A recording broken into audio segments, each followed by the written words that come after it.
आ गया हूँ मैं एक और हॉरर स्टोरी लेकर जो रियल है। और ये किस्सा मेरे ही एक बचपन के दोस्त के साथ हुआ है। नमस्कार दोस्तों, आपका स्वागत है मेरे इस YouTube चैनल बैरागी पर। अगर आप सबको मेरी वीडियोस अच्छी लगती हैं तो चैनल को सब्सक्राइब करें, वीडियो को लाइक करें और वीडियो को अपने दोस्तों के साथ शेयर करना ना भूलें। वैसे वीडियो का टाइटल देखकर तो आप लोग समझ ही गए होंगे कि आज की यह हमारी स्टोरी किस चीज़ पर है, और शायद ऐसी स्टोरी आपने आज से पहले कभी नहीं सुनी होगी। तो वीडियो के अंत तक हमारे साथ जुड़े रहें। यह स्टोरी मैं अपने दोस्त के पॉइंट ऑफ व्यू से सुनाऊंगा। तो चलिए आज की ये भूतिया कहानी शुरू करते हैं। हेलो दोस्तों, मेरा नाम मोहित है। मैं दिल्ली के लक्ष्मी नगर इलाके में अपने परिवार के साथ रहता हूँ। जब मैं छोटा था तो मैं अक्सर गर्मियों की छुट्टियों में अपने दादा दादी के पास गांव चला जाया करता था। मेरा गांव बिहार राज्य के सीतामढ़ी जिले में पड़ता है। आज आप सबको जो कहानी मैं सुनाने जा रहा हूँ वो बहुत साल पहले मेरे साथ बीती थी, जब मेरी उम्र मात्र 12 साल की थी। हर साल की तरह इस बार भी गर्मियों की छुट्टी में मैं अपने दादा दादी के पास गांव चला गया। मैं हर साल गांव जाता था तो गांव के कुछ बच्चे मेरे बहुत अच्छे दोस्त बन गए थे। मैं गांव में पूरा दिन अपने दोस्तों के साथ ही घूमने और खेलने में बिता देता था। एक बार ऐसे ही मैं अपने दोस्तों के साथ बाहर खेलने गया हुआ था। तभी वहां पर मैंने एक बहुत ही अजीब तरह की ईंट देखी। आप सब लोग ईंट का मतलब तो समझ ही गए होंगे।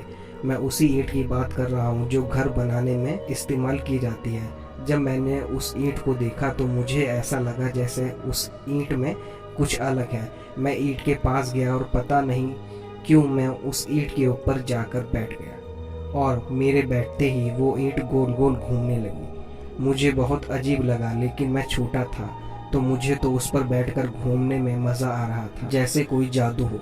और जब मैं उस ईंट से नीचे उतर गया तो उस ईंट का भी घूमना बंद हो गया। मैं फिर उस ईंट पर बैठा, वो फिर से घूमना चालू हो गई, और नीचे उतर गया तो वो फिर से रुक गई। अब हम सब दोस्तों के लिए ये ईंट एक मज़ेदार खेल की तरह हो गई।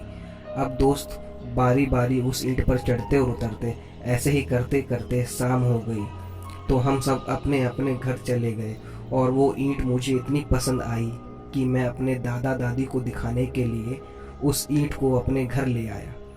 जब दादी ने पूछा कि ये ईंट क्यों लेकर आए हो, तब मैंने उनको सारी बात बताई, लेकिन उनको मेरी बातों पर विश्वास नहीं हुआ। फिर मैंने दादी को उस पर बैठकर दिखाया, तब जाकर उनको मेरी बातों पर विश्वास हुआ। लेकिन उन्होंने भी इस बात पर ज़्यादा ध्यान नहीं दिया कि आखिर इस ईंट के घूमने की वजह क्या है। मेरी खुशी के लिए उन्होंने मुझे ईंट को घर पर रखने की परमिशन दे दी। मेरे दादाजी किसी काम से कुछ दिनों के लिए गांव से भाग गए हुए थे, तो उनको इस ईंट के बारे में कुछ नहीं पता था। ऐसे ही उस ईंट के साथ खेलते हुए 2 से 3 दिन बीत गए। अब धीरे धीरे मेरी तबीयत खराब होनी चालू हो गई। मुझे रात में बुरे सपने आने लगे। मुझे सपने में एक काले कपड़े में औरत नजर आती थी जो हमेशा मुझे अपने साथ ले जाने की बात करती थी, और इसी वजह से मैं अक्सर रात में उठ जाया करता था और रोने लगता था। मेरी दादी मुझे चुप करती थी, फिर प्यार से मुझे सुलाती थी। उनको जब भी मैं अपने सपने के बारे में बताता तो वो बुरे सपने को भूल जाने के लिए बोलती थी। कुछ टाइम और बीत जाने के बाद घर पर और भी चीज़ें होने लगी। कभी रात में अपने आप बर्तन गिर जाते, कभी रात में किसी के रोने की आवाज़ आती, कभी जोर जोर से हंसने की आवाज़ आती। अब दादी को रात में काले साए भी नजर आने लगे, और इधर मेरी तबीयत दिन प्रतिदिन खराब होती गई। अब दादी को भी लगा कि घर में किसी बुरी शक्तियों का वास हो गया है। इतने में मेरे दादाजी भी घर वापस लौट आए, और दादी जी ने सारी कहानी उनको बताई कि घर में क्या क्या हो रहा है। मेरी तबीयत के बारे में भी बताया, लेकिन दादाजी को भी कुछ समझ नहीं आया कि यह सब उनके घर पर क्यों हो रहा है। फिर दादाजी गांव के जो मेन पंडित थे उनके पास गए, उनको सारी बात बताई, और पंडित जी को अपने साथ घर लेकर आए। जैसे ही पंडित जी ने घर पर कदम रखा, उनके शरीर एकदम से कांप गया, और उन्होंने बताया कि आपके घर में सच में बुरी शक्तियों का वास है। तब दादाजी ने पूछा कि यह कैसे हो गया और इसका इलाज क्या है। तो पंडित जी ने उनको बताया कि उनको थोड़ी देर आपके घर पर ध्यान करना होगा, तभी वह कुछ बता पाएंगे। और यह बोलकर पंडित जी घर पर ही अगरबत्ती जलाकर घर के मंदिर के पास ध्यान लगाकर बैठ गए। करीब 20 मिनट के बाद उन्होंने अपनी आंखें खोली और बताया कि आपके घर में कुछ ऐसी अशुभ चीज़ या वस्तु आ गई है जिसकी वजह से आपके घर पर बुरी शक्तियों ने जगह बना ली है।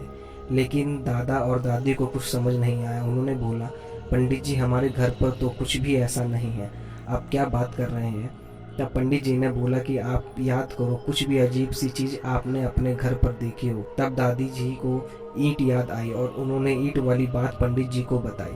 पंडित जी ने तुरंत दादी से बोलकर ईंट को मंगवाया और उस पर कुछ मंत्र फूके और बताया कि ये ईंट कब्रिस्तान की है। जो भी कुछ आपके घर पर हो रहा है वो इस ईंट की वजह से ही हो रहा है। यह किसी औरत की कब्र की ईंट है और इस ईंट पर उस औरत का काला साया है। हमें जितनी जल्दी हो सके इस ईंट को वापस कब्रिस्तान छोड़कर आना होगा, वरना इसका असर पूरे घर पर पड़ेगा और आपके पोते पर भी इस भूतिया औरत का पूरा असर है, जिस वजह से उसकी मौत भी हो सकती है। फिर दादा और पंडित जी उस ईंट को वापस गांव के कब्रिस्तान छोड़ कर आए और पूरे घर को गंगा जल से पवित्र किया और थोड़ी सी पूजा करी। तब जाकर मेरी तबीयत में सुधार आया और उस दिन के बाद कभी कुछ भी भूतिया चीज़ मेरे दादा दादी के घर पर नहीं हुई। मैं आज भी अगर उस कब्रिस्तान के रास्ते से गुजरता हूँ तो सहम सा जाता हूँ। मुझे आज भी वो भूतिया ईंट की धुंधली सी यादें याद हैं। तो दोस्तों, ये थी मेरी एक छोटी सी स्टोरी। उम्मीद करता हूँ आप सबको अच्छी लगी हो। अगर दोस्तों आप सबके पास भी कुछ ऐसी ही इंटरेस्टिंग और हॉरर रियल स्टोरीज़ हैं तो मेरी मेल आईडी पर मुझे ज़रूर भेजें। अगर आपकी स्टोरी अच्छी होगी तो मैं अपने चैनल पर उसको ज़रूर सुनाऊंगा। जैसी भी आपको यह स्टोरी लगी मुझे कमेंट सेक्शन में आप ज़रूर बताएं। धन्यवाद।